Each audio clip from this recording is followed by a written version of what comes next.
আজকে বানাবো বেলের শরবত। এই গরমে ঠান্ডা ঠান্ডা বেলের শরবত খেলে প্রাণ জুড়িয়ে যাবে। সেজন্য বেল দুটাকে ফাটায় নিব।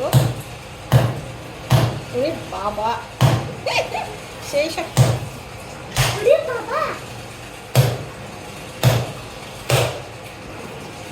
এই দুইটা বেল রান বের হয়ে গেছে। এই দুইটা বেল আমি বাজার থেকে নিয়ে আসছিলাম। এনে যে আমি সবজির সাথে ফ্রিজে রাখছি, আমি ভুলেই গেছিলাম। এখন সবজি আনতে যে মনে পড়লো যে আমি তো বেল কিনে আনছি, দেখে পরে মনে পড়লো।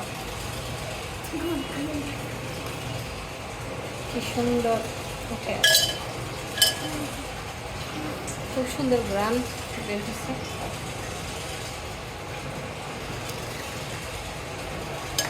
আরেকটা আছে, সেটাও ফাটাবো।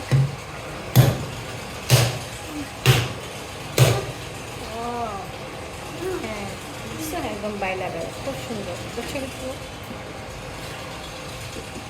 এটা তো এখন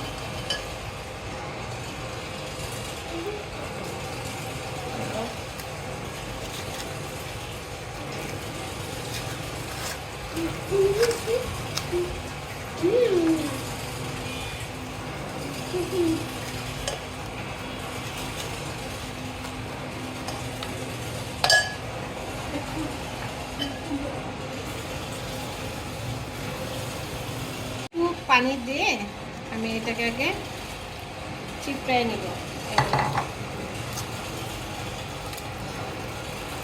মানে বেলের ইয়েগুলা আঁশগুলা ছাড়াই নিব, আর ডালটাকে ভালো করে কষলায় নিব। খুব সুন্দর ঘ্রাণ বের হয়েছে।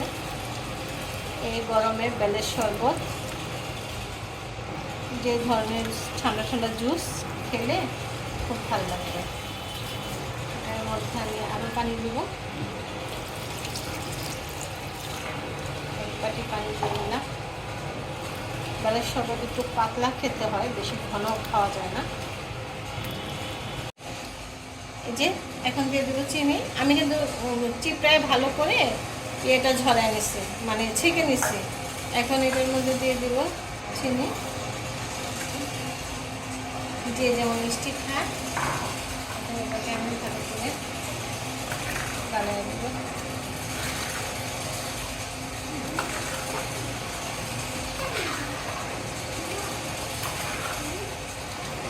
এখন দিয়ে দেবো বরফ।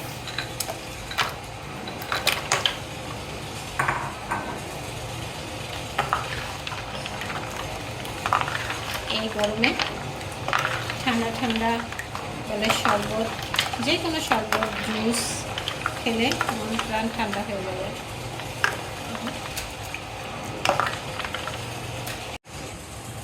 এখন দেবো স্বামীকে। স্বামী খেয়ে বলবে কেমন হয়েছে।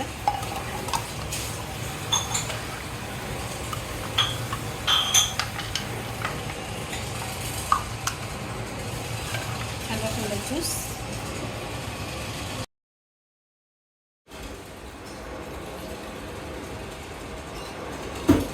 খুব মজা ও সুস্বাদু।